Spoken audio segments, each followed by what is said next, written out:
you only get lucky if you're putting up the shots. Like you're not, you know what I mean? Like out of every 100 darts that I throw at the dartboard, maybe only like 3 of them are bullseyes. And those are the lucky ones because I'm not a dart master, right? I'm just putting my reps in. What I don't like about a lot of people who are on the hope core side of things is that if you just keep going, you will get there. Yes, to a certain degree. Yeah, that's true.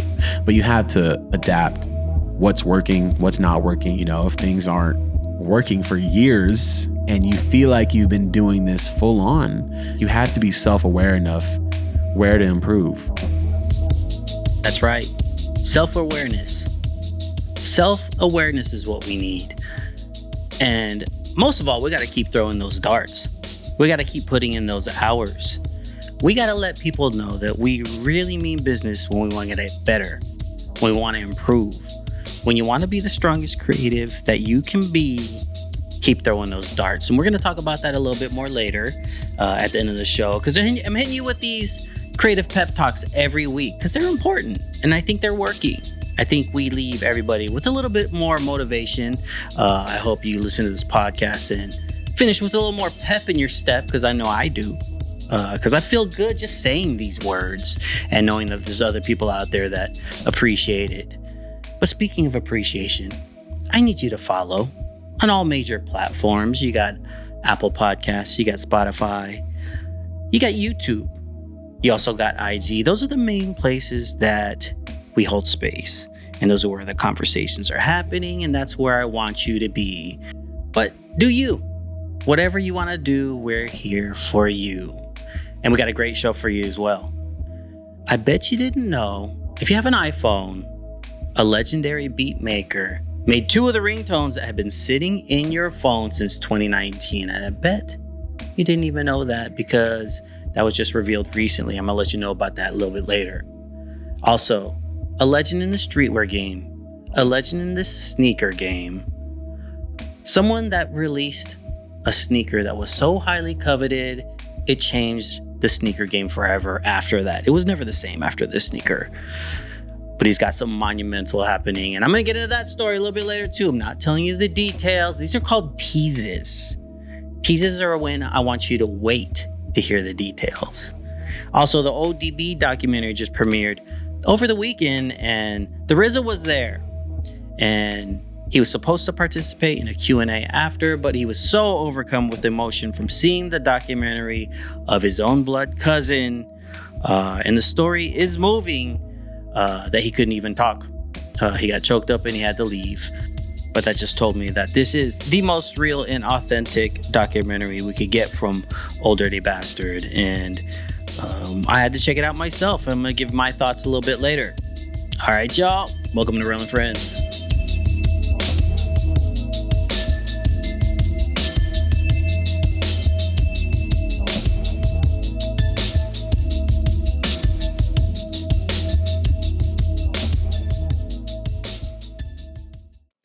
All right. Things have been busy, but good busy. This weekend, I went to Extra Butter. Shout out to Mike Baker. Shout out to Drea. They had me film a recap video for a collaboration sneaker Fila for the US Open, released at Extra Butter. Really dope stuff. I got to meet a lot of cool people. All the footage came out great. I will be editing that really soon. By the time you hear this, it might be posted already. So head over to Extra Butter NYC or my page. And you can see the video. It was fun. I love doing those kind of videos because I just get to get out. Really, it's just like a reason to get social and meet new people. And let me tell you how the universe works.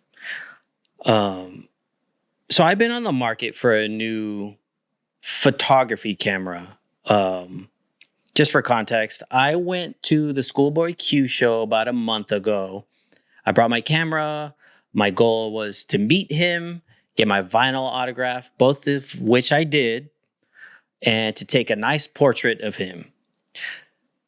I couldn't do that part, The security confiscated my camera because I should have known better. They don't allow any cameras with interchangeable lenses. They consider that professional cameras. I should have known this because this has happened to me plenty times. So I've been looking for a camera, a high quality camera without an interchangeable lens, and I found it. It is the Leica Q3. It is way overpriced, but I am obsessed.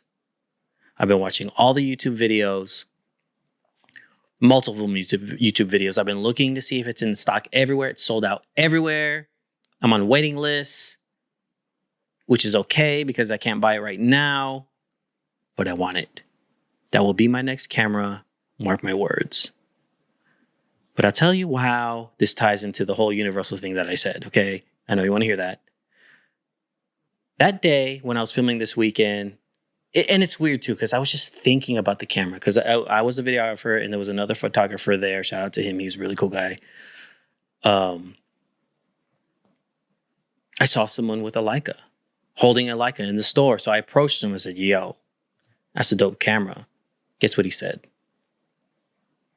Oh, thank you. I work for Leica. What? He does marketing for Leica. I told him about the podcast. I told him about REL and Friends.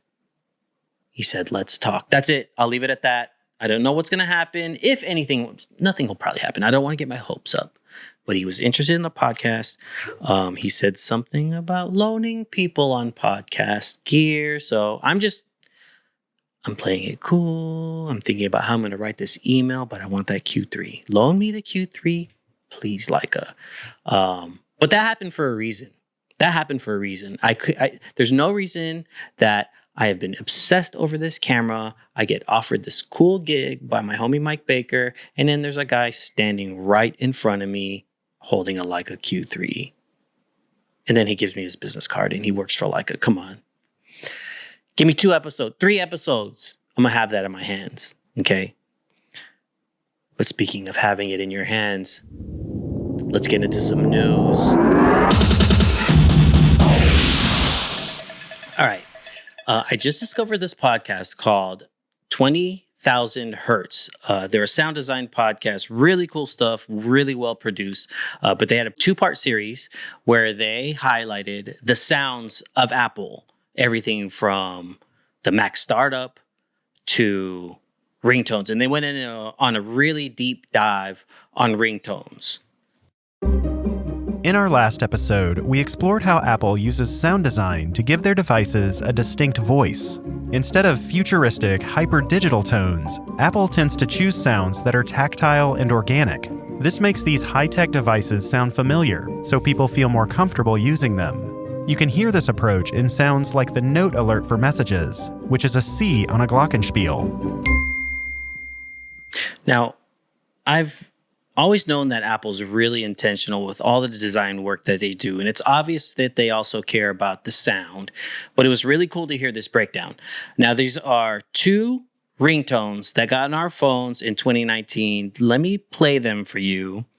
And before I get into the next part of the podcast where they reveal who made these, I want you to try to guess, okay? So here is the first one called Daybreak.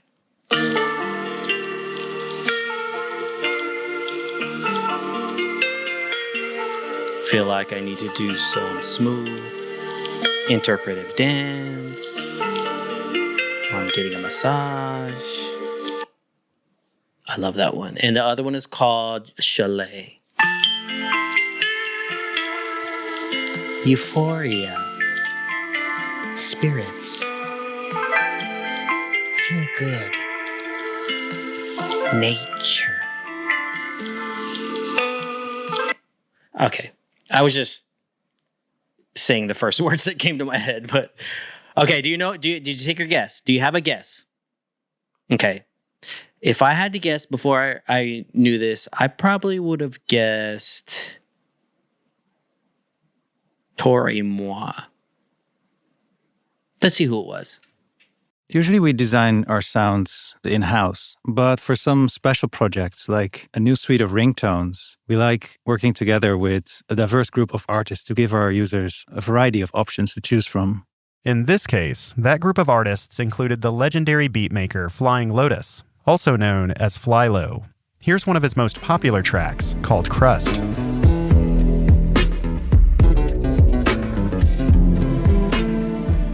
We really thought that the atmospheric and cinematic nature of Flylo's music would be a really good fit for our set of ringtones. At first, I didn't know how to feel. I was like, what? They want me to be a ringtone maker now? What is that all about? That's Flylo. The one thing that was in my benefit was that I actually had made ringtones for myself before. So I kind of feel like I knew what was pleasing to hear as a loop over and over and over and over and over again. Something that alerts you but isn't abrasive. Something that's musical but isn't cheesy. So just finding that balance of where it's a bit of ambient, but also something that cuts through. Now, this made me think, because I'm an old man, this made me think of the old time port pagers. Anyone that remembers the two-way pagers, you were the guy if you had one of those. But those were one of the first pager devices that let you make your own ringtones. And it was the first place that I discovered the name Just Blaze as a producer, because his entry point as a producer, a lot of people don't know this, was making custom ringtones for those two-way pagers. And I had a ton of them.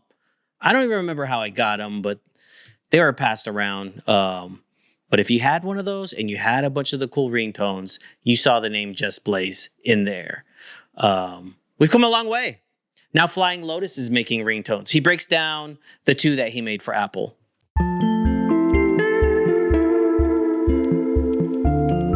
The big difference, I guess, with making the ringtones and my own thing is just a matter of time. Telling your musical story in such a short amount of time to where it feels complete and can loop infinitely. It's like making the perfect loop. Yeah, to me it gives me this sense of peace and nostalgia.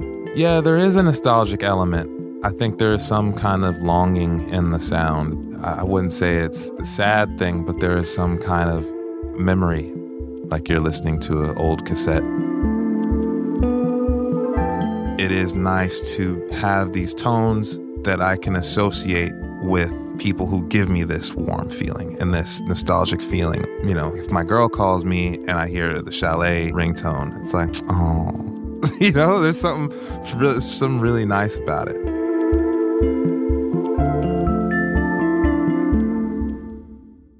That nostalgic lo-fi sound also comes through in Flylo's other ringtone, Daybreak.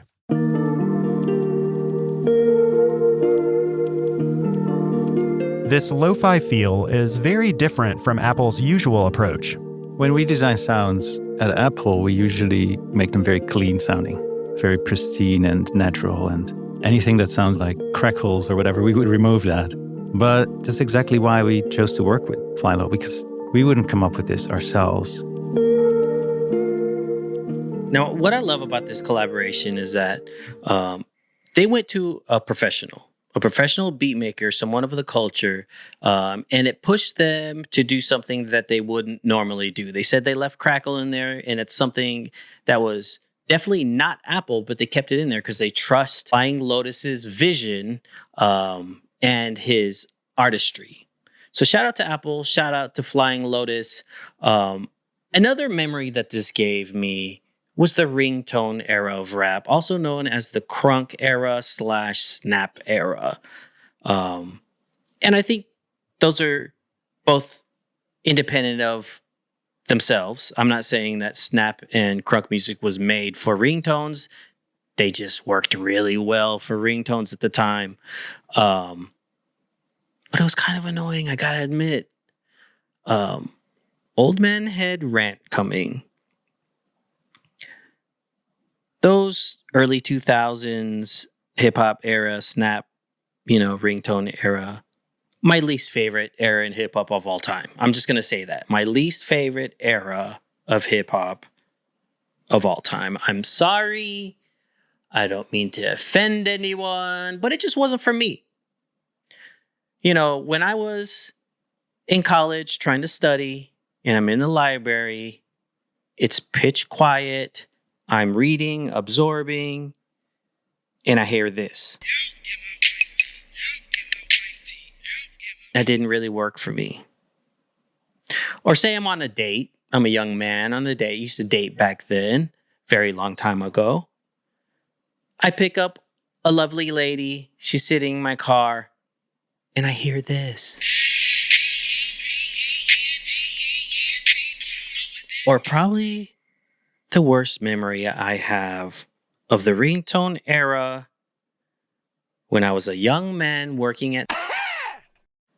I was in a board meeting with some very important higher-ups, some C-level suite folks. I'm chilling in the back. I forget to put my phone on silent, and you hear this. Of course, when your phone goes off when it's not supposed to, of course you can't find it. You're looking for pockets that don't exist. It's getting louder for some reason. Oh man, the whole song played. That's a memory I wish I could forget. But thanks to this story, I'm reminded. So thank you for that. Sometimes people just need to curate stuff for us. Apple has good taste. Apple, I'm letting you curate my whole experience from now on, okay? Don't give us that much customization because we're going to end up doing some dumb shit.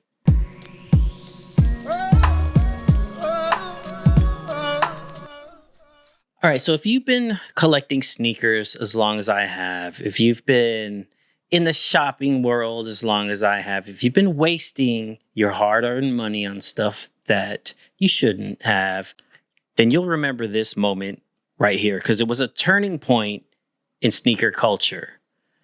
If you used to shop in NYC, you remember Reed Space, you remember Jeff Staple, and you remember when he released the Pigeon Dunk. This might have been the shoe that started it all. The Nike Pigeon Dunk SB Low official. I think after this shoe came out, you know, like a whole different generation of people and a whole different demographic of person got into buying sneakers. Before, most people bought sneakers because they needed something comfortable to walk around in, and when a pair of shoes died, they'd buy another pair of shoes. That's how people consumed footwear. But there was a small group of people that would buy as much shoes as they could get their hands on, and I think after this shoe came out, that group of people ballooned. Now, I wasn't living in NYC at the time, but I used to come here a lot, and Reed Space was where we would go. That was one of the main destinations we had to go to check out the new sneakers. Everyone remembers that time, that whole area. What a historic time. I personally wasn't here for the drop of that sneaker, but we heard about it. We heard about it all the way in San Francisco, and I wanted it. I was ready to pay resale, which I never did. I'm glad I didn't. It retailed for $300, I believe. But on the release day, so lining up for sneakers, camping out for sneakers, that was a thing before this. But I don't think we saw it on this level. There were campouts before, so people camped out for Jordans. So I understood the concept of a campout, but it was weird that they were camping out for something that hadn't been seen. Sight unseen, they were camping out. Because I never released a picture of this, and there was none leaked to my knowledge. So it was just the fact that Staple was working on a dunk, and there's pigeon shit. That's the only clue that they got. This is where the kids started lining up like 4 days prior. Mm-hmm. So they were tying their lawn chairs and tents to this gate here. You know, and then like at night, sometimes they'd have their car parked over here and just jump in at night because it was freezing. Yeah. I remember it was right. like this. It was hectic. There was fights every night, but after a while, you started bonding with the people next to you to try to hold your ground and make sure no one comes within your area. You sort of like formed alliances or some shit like that, you know? Every day leading up 4 days in, a couple of more kids were lining up. And I would say probably by the night before, there was probably like 30 to 40 kids sleeping out there, right? And I bought them all pizzas. Like I left work late that day, and then I went home. Next morning I came back at like 10 o'clock. It was pandemonium when I got there. The block was locked down, and I was just like, what the fuck is going on here? You know, it was really scary. You could just see heavy snorkel jackets. You could see baseball bats peeked out from under the snorkels. You could see knives. I saw a machete. Like people were just tucking weapons in and waiting on all four corners. You know, I was on the police department a little over 20 years, and that was pretty much the only time I can remember that the release of sneakers. an item like that created such almost riot. They weren't ready for this. So it was a good thing that we were there to help them out. The entire time the gate was down. And so I think what I did was, after I assessed what was going on, talked to some of the cops, went through the back door, right, came in through the back, and then just tried to assess what was going on. And I remember taking a shot from in here of the gate down with cops still trying to pull people out of the line, but kids hanging onto the gate. I was happy to read that they are officially opening up their own store at 21 Mercer. If anyone knows, 21 Mercer is where that old Nike store used to be, but now it's going to be a flagship store for Staple. So I couldn't find any other information on it. It's not open yet. I only read that they signed a 10-year lease. But I did find an article where Jeff Staple himself spoke a little bit about it. He said, "People are going to think I'm wild. And sometimes I have to check myself and the things I say. But I realized when the brand turned 25 years old that it was time to open a store. That's just how I think. Imagine a physical space that encompasses a quarter century of history. I consider it more of a museum than a store. I'm really excited about that." Sounds dope to me. I can't wait to go. Think about it. Yeah. I mean, when I first read this story, I was thinking, is now the time for Staple to open a store? But if you think about it, when he says it's more of a museum, that makes sense. And then there's very few brands that could represent New York streetwear in an authentic way like Staple can. So I'm there. When it's open, I'm there. I want to see the museum. I want to cop some stuff. They've collabed with everybody, so they got long history. Congrats to Jeff Staple, and I can't wait to check out the new spot. Now I'm happy to report about a new documentary on ODB, Old Dirty Bastard of the Wu-Tang Clan. The film is called Old Dirty Bastard, A Tale of Two Dirties, and it tells the story of his upbringing, how he connected with the Wu-Tang Clan, and how the industry kind of took advantage of him. It was actually really sad to see. But it feels accurate, and it feels like it's very respectful, so much that at the screening, RZA couldn't contain himself. He couldn't even stay for the Q&A that he was scheduled to participate in. I'm not going to say it for the family. I've got too many emotions about it. Yeah. I just want to thank you for the great. My first time seeing the documentary completed. So I got a lot of but good job. Now, you can't really hear what he's saying. John, I don't know if you can enhance that audio, but he basically said that this was the first time he's seen the documentary and he's got too many emotions that he can't really stay for the Q&A. So that just told me it was accurate. And by watching the documentary, I had to check it out myself. It's a sad story. It's a story of how the industry took advantage of someone trying to find their way, someone that was very talented, and someone that was easy to exploit. And honestly, it's also a story of how people took advantage of who he was. Because he cared about his community and his family, he tried to take care of everybody and he tried to please everybody. And people took advantage of that. It just kind of like shows how shady this industry is. Now, the film is directed by Jason and Sam Pollard, and they spoke a little bit about their intention for the film. I mean, the ultimate goal for me was to really explore who Dirty was behind the public persona that we were all familiar with, especially those of us who grew up, in the 90s listening and really loving his music. We all knew about the crazy antics, the stuff, the Grammy Awards, the MTV appearances, and they were all exhilarating. But I think, the goal for me with this doc was to really explore the man behind all of that. What made Russell Jones, what made Ason Unique tick? And I'm glad you really pointed out the Brooklyn aspect, because going with, Iceline and the kids to the plaza, exploring, going to Rockaway, Far Rockaway Beach, really talking about the background and how they grew up, to me is really key and vital to, talking to his brother, to his sister, the interview with his father. All this was key to making up who Ason Unique was as a person, as a man. And also was really important to me, as Barson said, a lot of the stuff was planned. A lot of the stuff from the beginning was a planned, he was a very thoughtful and a very intelligent guy. And it was all, I kind of see it as a planned kind of chaos, right? A planned unpredictability that he had.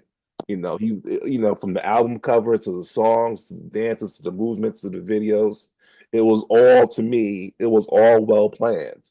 And I really wanted to get that across too. And then again, and another thing we wanted to say is then what happens once you find that success and fame? How does the industry then churn and treat you? And unfortunately, how does the industry exploit you? And I really want to also, get that home, the exploitation of this culture that I love so much, which is, it always saddens me. Now, the film really revealed ODB's intentionality. He was really painted as a wild guy that was just kind of out of control. And the film also points out that he was that as well. But you never got to see this side, the more vulnerable side, how he approached his art with a lot of care and skill, and how much he cared for his family. So check it out if you can. It is streaming, I believe, on Hulu, A&E. But honestly, I saw it on YouTube. I bought it for like $3 on YouTube. So I'm guessing that money goes straight to the directors because it wasn't an official Hulu page. And maybe it's not supposed to be up there. So maybe I shouldn't be talking about it. But shout out to the Pollards for the film. Great film. And shout out to the late, great Old Dirty Bastard.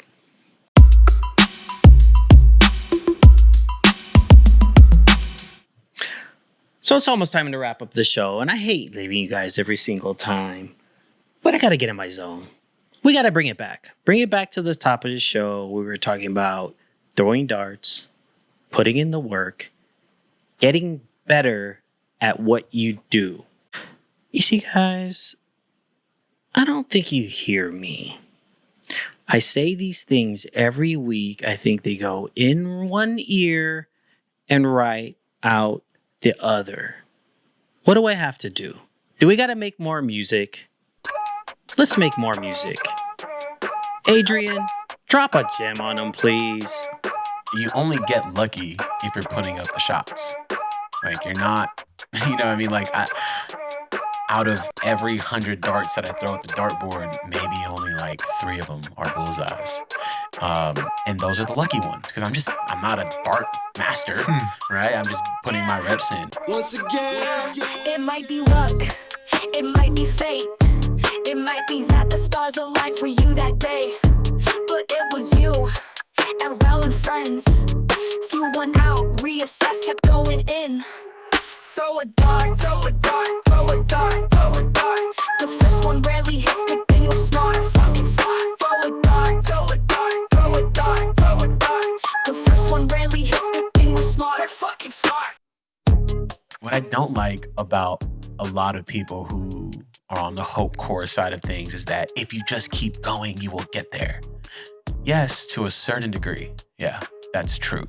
But you have to adapt what's working, what's not working. If things aren't working for years and you feel like you've been doing this full on, you have to be self-aware enough where to improve.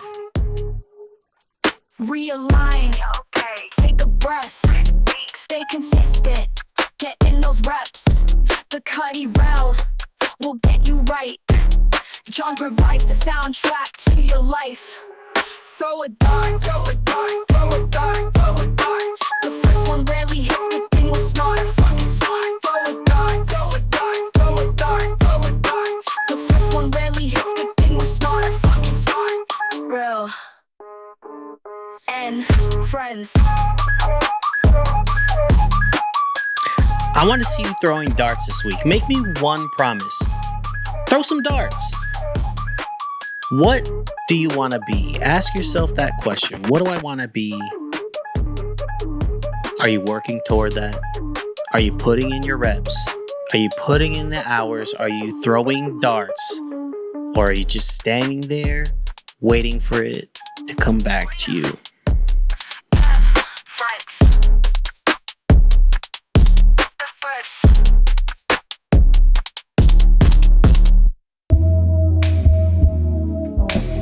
We had many reminders today of who the dart throwers are.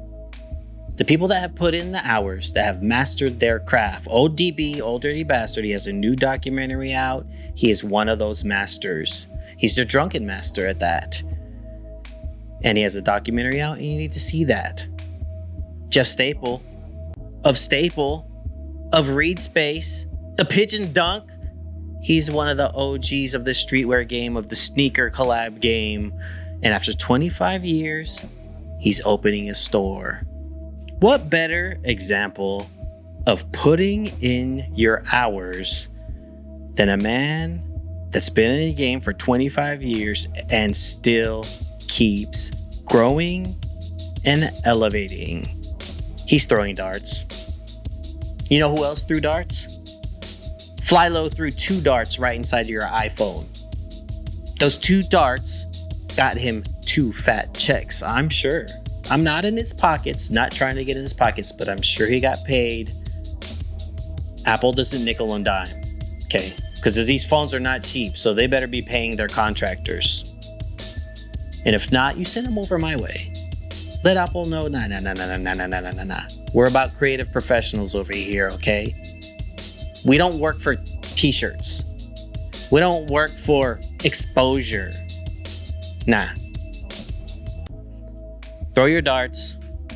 Subscribe everywhere. REL.Friends on YouTube. REL and Friends. Apple Podcasts, Spotify. Do all that. But guys, I gotta get going.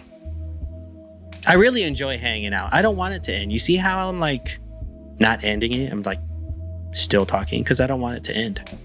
I'm going to keep talking until the drums come back in. Okay? Okay, bye.